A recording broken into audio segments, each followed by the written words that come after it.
प्रामाणिक समाधान। गुरुवर नमोस्तु। प्रशस्त राग वात्सल्य, स्नेह, प्रेम, प्यार के यथार्थ स्वरूप क्या है? वात्सल्य, स्नेह, प्रेम और प्यार ऊपरी तौर पर देखें तो ये सब एक ही रूप में दिखते हैं, क्योंकि ये सब हमारे राग के परिवार के हैं। लेकिन हम जब इनकी तासीर को परखते हैं तो देखते हैं ये सब अलग अलग चीज़ें हैं। इनमें एक बारीक अंतर है। प्रशस्त राग क्या है? प्रशस्त राग हमारे धर्म और धर्म के आलम्बन से जुड़े हुए आयतनों और माध्यमों से जो राग होता है, धर्म और धर्मात्मा के प्रति जो राग होता है, वह राग प्रशस्त राग कहलाता है, क्योंकि उनसे हमें कोई सांसारिक भोगाकांक्षा की अपेक्षा नहीं होती। धर्म के प्रति अनुराग होने के कारण हमारा उनसे जुड़ाव होता है, चाहे भगवान के मंदिर से हो, चाहे मूर्तियों से हो, चाहे तीर्थों से हो, चाहे गुरुजनों से हो, चाहे शास्त्र से हो। ये धर्म और धर्मात्मा के प्रति होने वाला अनुराग प्रशस्त राग है, जिन्हें हम अपना उद्धारक मानकर, जिन्हें हम अपने जीवन का श्रेष्ठ आलंबन जानकर स्वीकार करते हैं, वह सब प्रशस्त राग कहलाता है। वात्सल्य, हमारा वात्सल शब्द वत्स से बना है, जो सात्विक स्नेह की अभिव्यक्ति का एक रूप है। यह भी हमारे धर्मी जनों के प्रति वात्सल्य भाव होता है, और ये वात्सल्य भाव अगर देखें तो थोड़ा व्यापक रूप में भी होता है। हर प्राणी का अन्य प्राणियों के साथ वात्सल्य होता है। वात्सल्य में किसी भी प्रकार के प्रतिदान की अपेक्षा नहीं होती, मन में कोई छल छद्म नहीं होता, और वो वात्सल्य हमारा सहज रूप से प्रकट होता है। ये भी प्रशस्त राग की ही श्रेणी में आता है, यदि वात्सल्य धर्मी जनों के प्रति हो तो। स्नेह किसी के प्रति भी हो सकता है, और ये स्नेह सात्विक और असात्विक दो रूप में होता है। जब हमारे मन में किसी के प्रति सात्विक स्नेह यानी किसी के प्रति संवेदनापूर्ण लगाव जुड़ा होता है, और उसमें हम सामने वाले की हिताकांक्षा रखते हुए उसके प्रति अच्छा प्रेमपूर्ण बर्ताव करते हैं, तो वह सात्विक स्नेह कहलाता है। लेकिन यही सात्विक स्नेह, यही स्नेह जब आलंबन बदल लेता है और उसके साथ वासना और अन्य प्रकार के विकार के साथ जुड़ जाता है, तो वह हमारा स्नेह सात्विक स्नेह न हो करके असात्विक स्नेह में परिवर्तित हो जाता है, जिसे आजकल कभी कभी लोग प्रेम या प्यार का नाम दे देते हैं। स्नेह और प्रेम अगर सात्विक है तो दोनों एक है, और स्नेह और प्रेम में यदि असात्विकता आ गई तो दोनों में उतना ही अंतर है जितना कि वात्सल्य और वासना में अंतर है। दोनों में आमूल चूल परिवर्तन समझकर चलना चाहिए। देखिए, स्नेह या वात्सल्य और प्रेम या वासना, इनमें क्या अंतर है? सीता जी श्री राम के प्रति अनुरक्त थी, उनका उनके प्रति प्रगाढ़ प्रेम था, इसमें कोई संशय नहीं। पर उसी सीता के प्रति रावण भी कुछ पल के लिए प्रेमी बनकर आया था, लेकिन अंतर क्या था? राम और सीता के संबंध में और रावण और सीता के संबंध में जमीन आसमान का अंतर है। दूसरी ओर देखिए, राम के प्रति सीता का भी झुकाव था, और कुछ पल के लिए शूर्पणखा भी सीता राम के प्रति आकर्षित हुई थी। लेकिन क्या हुआ? जब शूर्पणखा रामचंद्र जी के प्रति आकर्षित होकर आई तो रामचंद्र जी भाग गए, और उन्होंने उसको लक्ष्मण के पास भेज दिया। कहानी आप सबको पता है। वो चले भी गई, क्यों? क्योंकि उसके हृदय में सच्चा प्रेम नहीं था। वो वासना की पूर्ति के लिए प्रेमाभिव्यक्ति कर रही थी। अगर सच्चा प्रेम होता तो राम में ही रम जाती, पर वह तो उसका एक अलग ही दृष्टिकोण था, और फिर लक्ष्मण के पास चले गई। प्रेम होता तो लक्ष्मण के पास क्यों जाती? और लक्ष्मण के पास जाने के बाद क्या हुआ? क्या हो गया? नाक काट दिया, मुझे नहीं जचता, ये सब बात गलत है। जो लोग भी कहते हैं लक्ष्मण ने नाक काटी, बिल्कुल गलत काटी। लक्ष्मण ने नाक नहीं काटी। लक्ष्मण ने नाक नहीं काटी, क्यों? लक्ष्मण क्षत्रिय थे। कोई भी क्षत्रिय स्त्री, बालक, निरस्त व्यक्ति के ऊपर कभी अस्त्र का प्रयोग नहीं करता।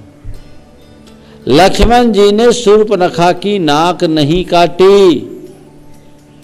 तो महाराज जी शूर्पणखा की नाक कटने की बात है वो गलत है, गलत नहीं सही है। शूर्पणखा की नाक कट गई, लक्ष्मण ने नहीं काटी, पर शूर्पणखा की नाक कट गई। महाराज ये उल्टी पुल्टी बात आज क्या बोलने लगे हैं? नाक काटी नहीं, कट गई। अपने आप कैसे कट गई? कट गई, सुनो कैसे कट गई। शूर्पणखा की नाक कैसे कटी? कोई स्त्री किसी पर पुरुष के पास सर्व लज्जा और मर्यादा को त्याग कर प्रणव का प्रस्ताव प्रस्तुत करे और ठुकरा दी जाए, इससे बड़ी नाक कटने की बात और क्या होगी?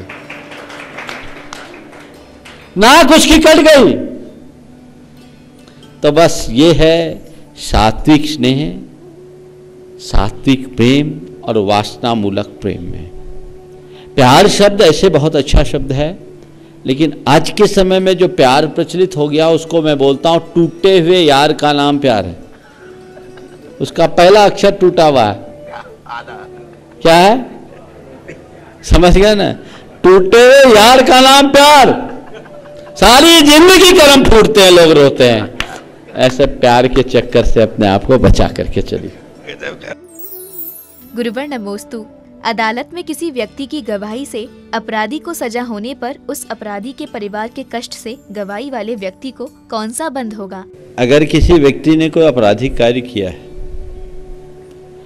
और आपकी गवाही से उसे सजा मिलती है और आपको दिखता है कि परिवार विपत्ति में फंसेगा, तो धर्म भाव कहता है कि उस समय आप उसके परिवार की रक्षा के लिए यदि कदाचित झूठ भी बोल दे तो वो आपके लिए क्षम्य है। क्यों? वो अभी एक व्यक्ति के क्षणिक भावावेश में हुए अपराध के परिणाम स्वरूप पूरे परिवार को लंबे समय तक यातना भोगनी पड़ेगी। हाँ, लेकिन ऐसी जगह जो लोग पूरे देश, पूरे समाज आदि के लिए बाधक बन रहे हों, जिससे देश की अस्मिता और अस्तित्व पर खतरा हो, समाज पर संकट छाने की स्थिति हो, तो वैसी स्थिति में आप अगर गवाही देते हैं तो उसे अपना राष्ट्र धर्म मान करके स्वीकार कर लेना चाहिए। पर छोटे मोटी बातों को देखने में अपना हृदय विशाल बनाना चाहिए और लोगों को ऐसी गवाही से बचा देना चाहिए। मैं एक ऐसे व्यक्ति को जानता हूँ जिसके बेटे की हत्या उसके ही एक मित्र से हुई। बेटे की हत्या उसके मित्र से हुई। दोनों में एक बात को लेकर के विवाद हुआ, और विवाद मतलब गांव की बात थी, और एक की भैंस दूसरे की खेत में चर गई। खेत को हटाने की बाद भैंस को वो कानी हाउस में ले जा रहा था, दूसरा मिल गया, और मिलने के बाद दोनों में तनातनी हो गई, लट्ठ घूमे, सिर पर घातक प्रहार हो गया और दूसरा व्यक्ति वहीं ढेर हो गया। इस घटना की चश्मदीद गवाह मृतक की माँ थी। पूरा केस अलग हो गया। जो व्यक्ति हत्यारा था वो गिरफ्तार हो गया। जब फाइनल दलील होनी थी, इधर दोनों का घर दीवार से दीवार लगी हुई, दोनों एक दूसरे के पड़ोसी, दोनों एक दूसरे के मित्र, लेकिन ये देखता था कि वो जिसने अपने बेटे को खोया वह रोज़ अपने बेटे के लिए रोती थी, और पड़ोस की वह माँ जिसका बेटा जेल में था वह अपने बेटे के लिए रोती थी कि अब मेरा बेटा गया, उसको तो जेल होना है, उसको तो जेल होना है, उसको तो जेल होना है। जिस दिन फाइनल हियरिंग थी, पूरी अदालत खचाखच भरी। उस महिला का नाम था सुखिया, और दो बच्चे थे, वो थे बिरजू और कृष्णा। मरा कृष्णा था बिरजू के माध्यम से। और ये किस्सा नहीं बता रहा हूं, सत्य घटना है। और जब अदालत में सुखिया के बयान की बात आई, उसको गवाह देने की बात हुई, तो सुखिया एकदम दृढ़तापूर्वक कही कि ये सच है कि मेरे बेटे बिरजू कृष्णा को लाठी से मारा गया, लाठी से मरा, पर लाठी मारने वाला बिरजू नहीं था। लाठी मारने वाला बिरजू नहीं था क्योंकि लाठी मारने वाला पैजामा पहना था, बिरजू पैजामा नहीं पहनता। सब स्तब्ध रह गए, सब के सब स्तब्ध रह गए। प्रतिपक्षी वकील का चेहरा, माने सरकारी वकील का चेहरा लटक गया, केस बिगड़ गया, उसके पुराने बयान दोहराए गए उसके सामने। उसने कहा मुझे नहीं पता मैंने पहले क्या बोला, उस समय मैं अपना मानसिक संतुलन खो दी थी, अब मैं जो बोल रही हूँ वो मेरे आज के बयान सही है। उसके एक बयान से पूरा केस बदल गया और उसे बाइज्जत बरी कर दिया गया। बिरजू जैसे ही बरी होकर आया, सीधे सुखिया माँ के चरणों में गिर पड़ा। बोला माँ तूने बचा लिया, किन शब्दों में आभार व्यक्त करूं, और अब मैं पूरे जीवन तेरी सेवा करूंगा, अब तू ही मेरी माँ है। बोले जा, तेरी माँ तेरे घर में इंतजार कर रही होगी। बोले नहीं, अब मैं बिरजू नहीं, बिरजू को तो फांसी लग गई, मैं तेरा कृष्णा हूं, सारे जीवन तेरी सेवा करूंगा। तो खिलाएगी तो खाऊंगा और नहीं खिलाएगी तो नहीं खाऊंगा, जैसे रखेगी वैसा रहूंगा। और इस भाव से इतना हृदयद्रावक दृश्य हुआ, पूरे प्रसंग को सुनाऊंगा तो पूरा समय निकल जाएगा, लेकिन ये ऐसा उद्भावक दृश्य जिसे देखकर सब मुग्ध हो गए। जब उससे पूछा गया कि तुमने ऐसा बयान क्यों पलटा, तो उसने जो कहा, एक बेटे को खोने से माँ को क्या तकलीफ होती है, इसे केवल माँ का जिया ही जान सकता है।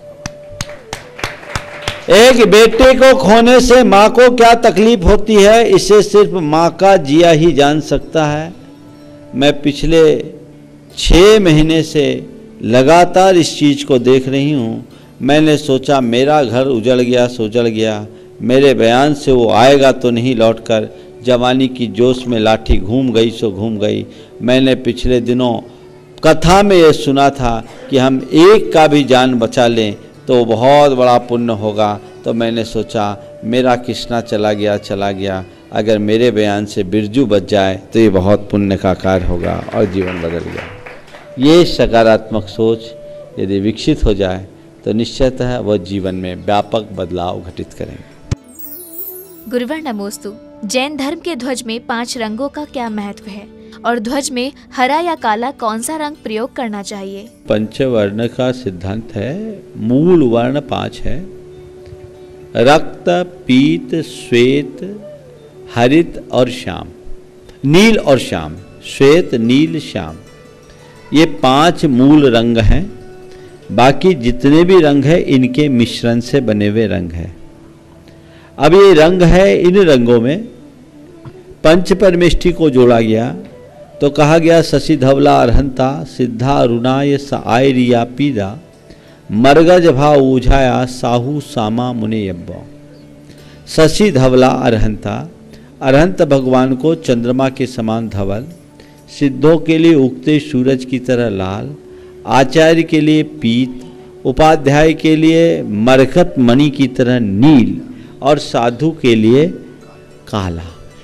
पर कुछ लोग काले का अर्थ हरित श्याम लेते हैं, हरित श्याम लेकर के उसे डार्क हरा कर देते हैं और वो काले रंग को अशुभ बोलते हैं।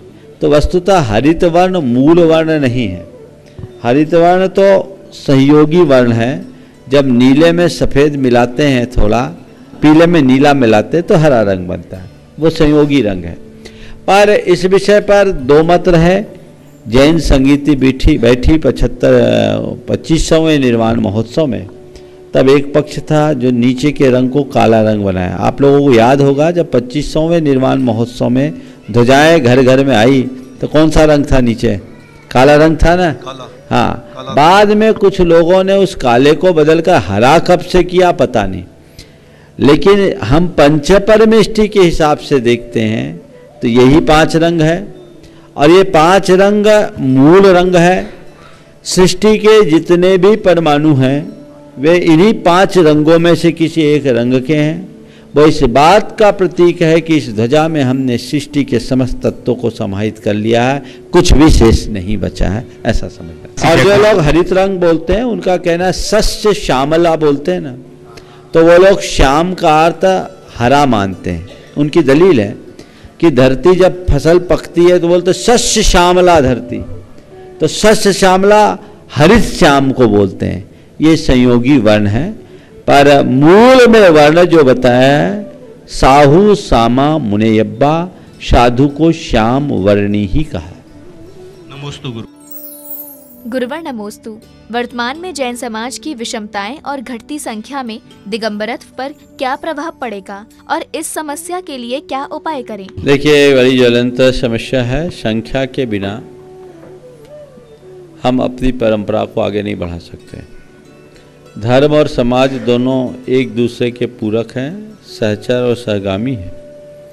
धर्म समाज को अनुशासित करता है और समाज धर्म को संरक्षित करता है।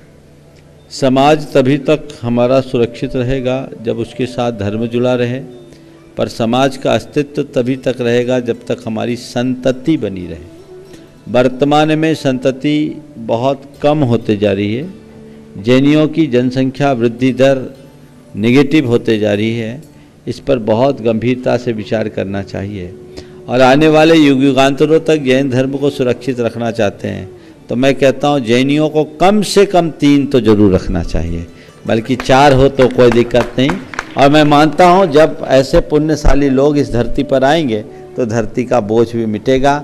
नई जनरेशन को इस बात के लिए बहुत गंभीरता से सोचना चाहिए, ताकि कब किसी एक आध बच्चे के साथ कुछ गड़बड़ भी हो जाए तो तुम्हें कल कुछ सोचना न पड़े। आज ही मेरे पास एक परिवार बैठा था जिनका एक ही बेटा था, और वो बेटे ने बाप को ही घर से निकाल दिया। बड़े दुखी मन से वो लोग कह रहे थे कि बेटे के खातिर हमें अपने घर से निकलना पड़ा। बेटा उनके मकान में रह रहा है और उन्हें किराए के मकान में रहना पड़ रहा है। तो सुदर्शन जी बैठे थे मेरे पास कि अगर तीसरा बच्चा होता, एक बेटा एक बेटी थी, और तीसरा बच्चा होता तो आपको ये मुंह नहीं देखना पड़ता, कहीं ना कहीं रास्ता निकल जाता।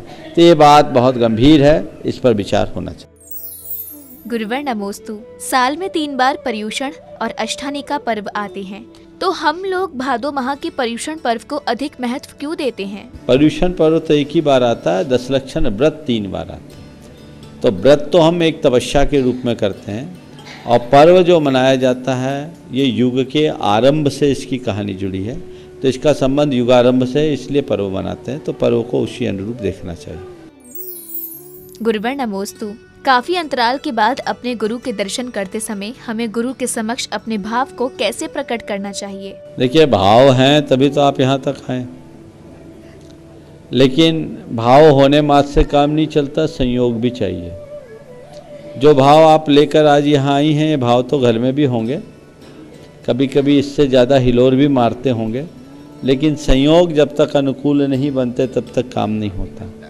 आपने ये कहा है कि इतने देर से आने के बाद गुरु के चरणों में अपने भाव कैसे प्रकट करें, तो मैं तो ये कहता हूँ गुरुओं के पास जो देर से आते हैं ना, उनको सबसे पहले ये अपने आप को धिक्कारना चाहिए कि कहाँ महाराज फंस गए। आप तो ऐसी शक्ति दो कि सबको नज़रअंदाज करते हुए जल्दी आ जाए, और इस तरह का विलम्ब ना हो, दोबारा जल्दी आ सके। प्रामाणिक समाधान।